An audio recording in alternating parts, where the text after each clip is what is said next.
Hello viewers. आज मैं आपको बताऊंगा कि ELM 327 OBD किस तरह से यूज़ करते हैं और कार के जो एरर कोड्स हैं वो किस तरह से इससे स्कैन किए जाते हैं। ये देखें, आपको मैं कैमरे में दिखा रहा हूँ। ये है हमारी ELM 327 इंटरफेस स्कैनर मॉड्यूल भी बोलते हैं इसको, इंटरफेस मॉड्यूल भी बोलते हैं। ठीक है, सो लेट्स स्टार्ट। अभी मैं इसको कनेक्ट करूँगा। ये मेरी कार के नीचे लेफ़्ट साइड पे मैंने कवर रिमूव किया हुआ है और ये मेरा नीचे OBD पोर्ट है। इस OBD पोर्ट में मैं इसको अभी कनेक्ट करूँगा और आपको दिखाऊँगा कि किस तरह से कनेक्ट करने के बाद इसकी जो LEDs हैं वो शो होती हैं। ये मैंने इसको कनेक्ट कर दिया है और इसका मैंने पहले स्विच ऑन किया। गाड़ी का स्विच ऑन करने के बाद मैंने ELM को कनेक्ट किया है। तो ये देखिए, नीचे इसकी 2 रेड LEDs ऑन हो रही हैं। तो अभी इसको मैंने मोबाइल के साथ या वाया ब्लूटूथ जो है कनेक्ट नहीं किया हुआ, ये सिंपल मैंने इसको गाड़ी के साथ कनेक्ट किया है। ठीक है, अब क्या करेंगे जी, हम मोबाइल में जो हमारा ब्लूटूथ है उसको ऑन करेंगे। वो ऑन करने के बाद हम इसको कनेक्ट करेंगे ऐप के साथ। ठीक है, मैंने इसको ऑन किया ब्लूटूथ को और नीचे ये देखें OBD2 शो हुआ। मैंने इसको क्लिक किया। क्लिक करने के बाद मैं एप्लीकेशन में जाऊंगा। ठीक है, एप्लीकेशन में जाने के बाद तो मैं उसको क्लिक करूंगा। तो मेरा एक्चुअली इसमें पेयर ऑलरेडी बना हुआ है। तो आप जैसे ही ब्लूटूथ में सर्च करेंगे तो इसको पेयर आपने बना लेना है। पेयर बनाने के बाद आप फिर अपनी एप्लीकेशन में जाएंगे। तो मैंने इसमें रखा हुआ है कार स्कैनर के नाम से। ये देखें, कार स्कैनर मैंने ओपन कर दिया। तो ओपन करने के बाद ये डायरेक्टली जो है कनेक्ट होना शुरू हो गया है। नीचे ये जो ELM कनेक्शन और ECU कनेक्शन आपको दिखाई दे रहा है ना, ये दोनों ग्रीन हो जाएंगे। कनेक्टेड कनेक्टेड ग्रीन मतलब मेरा कनेक्ट हो गया है। और ये देखिए, मैंने तीर के निशान से आपको दिखा दिया है कि जो इसका वी नंबर है वो वी नंबर KMHC T4925 मेरी गाड़ी का नंबर है जो इसने सेलेक्ट किया है। ठीक है, ये इसने सेलेक्ट किया है। तो सेलेक्ट करने के बाद तो सेलेक्ट किया है, इसका मतलब है कि इसने सही नंबर सेलेक्ट किया है। अभी ये देखें, ये कनेक्ट होने के बाद ये 2 ब्लू और ग्रीन कलर की LEDs ब्लिंक होना शुरू हो गई हैं। मीन हमारी जो OBD ELM 327 है वो हमारी ऐप के साथ वाया ब्लूटूथ कनेक्ट हो चुकी है। और ये देखें, मैं आपको स्विच ऑन किया हुआ है, डैशबोर्ड पे दिखा रहा हूँ कि मैंने स्विच को ऑन किया हुआ है। ठीक है, स्विच को ऑन करेंगे तो ये कनेक्ट होगी। अब चलते हैं इसके यूज़ की तरफ। डायग्नोस्टिक ट्रबल कोड्स ये आपको दिखाई दे रहा है। तो डायग्नोस्टिक ट्रबल कोड्स में ही जाके हम इसके ट्रबल जो है वो देखेंगे कि गाड़ी में हमारी कोई ट्रबल है कि नहीं है। ये मैंने क्लिक किया इसको। उसके बाद नीचे देखें रीड एंड क्लियर। तो मैं फिर इन सब को सिलेक्ट कर लूँगा ऊपर एरो के निशान से। तो मैं रीड पे क्लिक कर दूँगा। रीड पे क्लिक करने के बाद ये देखें, इसने एरर कोड्स को रीड करना स्टार्ट कर दिया है। तो रीड करने के बाद आप आराम से जाएं नीचे और उसमें देखें। ठीक है, तो यहाँ तक जाने के बाद आप वेट करें। उसके बाद इसका लास्ट हो जाना है, वो आपको रिजल्ट देगा। ओके, तो एक दफ़ा हम दोबारा ट्राई कर लेते हैं ताकि आपको स्कैनिंग जो है वो सही तरह से समझ में आ जाए कि किस तरह से ये करता है। ये देखें, इंजन कंट्रोल नंबर 3 पे इंजन कंट्रोल यूनिट 2 और ऐसे ही नंबर 1 to नंबर 50 जो है ये एरर कोड्स को सर्च करेगा और लास्ट में जाके आपको ये डायग्नोस्टिक ट्रबल कोड्स का रिज़ल्ट देगा। मेरी गाड़ी में क्योंकि कोई ट्रबल नहीं है, तो पहले भी जो रिज़ल्ट शो हुआ है वो लिखा हुआ था कि DTC कोड्स नॉट फाउंड। तो अभी भी लास्ट में उम्मीद यही है कि सेम ही जो है मैसेज आएगा। ठीक है, अभी ये सर्च कर रहा है, सर्च करेगा ये अप टू 50। मैं इसलिए कंप्लीटली सर्च आपको इसमें दिखा रहा हूँ ताकि आप 1 by 1 आपका जो कंसेप्ट है वो क्लियर हो कि किस तरह से ये सर्च करता है और किस तरह से हमने इसका वेट करना है और किस तरह से नीचे इसको रीड करना है कि इस वक्त कौन से वाला कोड जो है ये सर्च कर रहा है और कौन से वाला नंबर चल रहा है।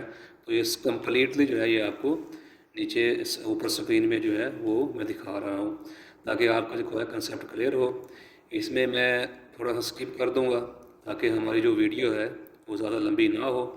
तो अप टू 50 जो है एंड तक मैं आपको दिखा दूंगा कि अप टू 50 ये एंड हुआ है, और एंड होने के बाद जो हमारा रिज़ल्ट आया है वो स्क्रीन पे कैसे शो होता है, एंड में क्या ये मैसेज हमें देता है।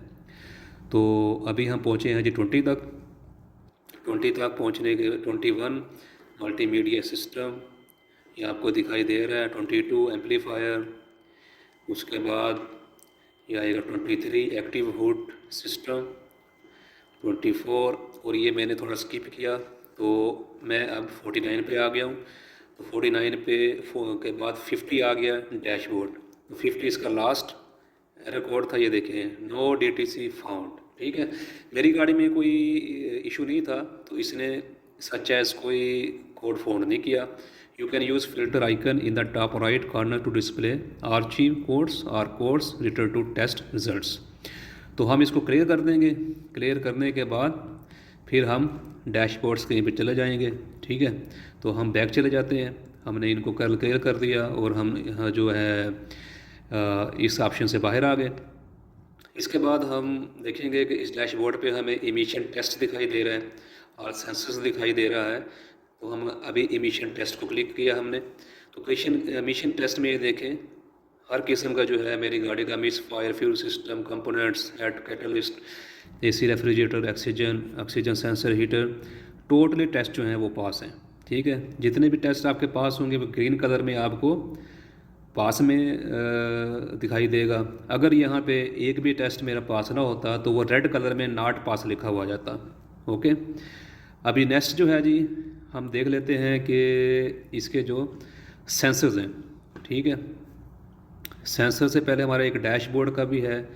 डैशबोर्ड में आपको तो हाँ सॉरी एमिशन टेस्ट जो है, एमिशन टेस्ट में आपको एक दोबारा ओपन करके दिखा देता हूँ। ये देखें इस तरह से था, और उसके बाद हम दूसरा ऑप्शन ओपन करेंगे। दूसरे ऑप्शन में हम जी ओपन कर लेते हैं, ये देखें कार्स, उसमें दूसरे में हम चलेंगे इसके डैशबोर्ड में। अभी डैशबोर्ड में आ गए। डैशबोर्ड में ये देखें इसका डैशबोर्ड हमें गाड़ी का दिखाई दे रहा है। जो मेरी गाड़ी अभी स्टार्ट है और स्टार्ट गाड़ी में देखें मैं इसका एक्सीलेटर प्रेस कर रहा हूँ तो ये देखें RPM आपको ऊपर बढ़ते हुए दिखाई दे रहे हैं। सही है, क्योंकि ये मेरी कम्युनिकेट हो रही है मोडेम मोबाइल के साथ, तो इसलिए जो है ये सेम टू सेम आपको यहाँ पे RPM भी दिखाएगा, इंजन का लोड भी दिखाएगा, इंस्ट्रूमेंट फ्यूल रेट भी दिखाएगा।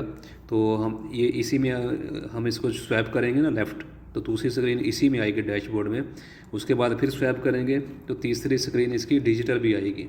ठीक है ना, ये देखें ऊपर लिखा हुआ है ना 3/3। तो अभी हम यहाँ से वापस आ गए, तो अभी हम चले जाते हैं ऑल सेंसर में। ठीक है, ऑल सेंसर में आपको ये टोटली सेंसर्स आपके दिखाएगा कि किस तरह से आपके कौन सा सेंसर क्या फीडबैक दे रहा है और क्या वो रीड कर रहा है। ठीक है, ये देखें जैसा कि calculated engine load value, engine coolant temperature, short term fuel, ये देखें कंप्लीटली गाड़ी के जो सेंसर्स हैं उनका रिजल्ट इसमें दिखाई दे रहा है। So intake, air temperature, oxygen sensor two, ये स्क्रीन में आपको नीचे तक दिखा रहा हूँ। OBD स्टैंडर्ड तो आपको दिखाई देगा। ओके, नीचे OBD standard, this vehicle confirm to OBD1, run time since engine start, biometric pressure monitor control, ambient air temperature. यानी जो एक्सपर्ट्स हैं उनको समझ आ रही होगी गाड़ी के कि हमारी गाड़ी में कौन कौन से सेंसर्स होते हैं और उनकी क्या क्या नॉर्मल वैल्यूज़ होनी चाहिए, और उनमें अगर किसी में इशू है तो उसकी इशू की हमें क्या फीडबैक होनी चाहिए, या उसकी जो रेंज है इससे नॉर्मल से कितनी ज़्यादा है या कितनी कम है। तो जो बंदा जानता है इस बारे में उसको तो समझ आ रही होगी। तो मेरा ख्याल है कि जो नहीं जानते उनके लिए भी जो है ये बड़ी अच्छी एक मोडेम है जो कि आपको हर तरह से आपके सामने रिज़ल्ट दे रही है। तो व्यूअर्स, इस तरह से हम OBD जो है ELM 327 जो है उसको कनेक्ट करके अपनी कार की जो स्कैनिंग है वो देख सकते हैं कि उसमें कोई एरर है या नहीं है। तो ये थी आज की वीडियो, जो उम्मीद है आपके बड़े काम आएगी, और उम्मीद है कि आप इससे जितने भी मेरे देखने वाले व्यूअर्स हैं इससे बेनिफिशियल होंगे, उन सब के लिए बेनिफिशियल वीडियो होगी। सो सो अभी मैं उसको डिस्कनेक्ट कर देता हूँ। डिस्कनेक्ट करने के बाद जो है हम वीडियो को एंड करेंगे। तो दुआ में याद रखिएगा।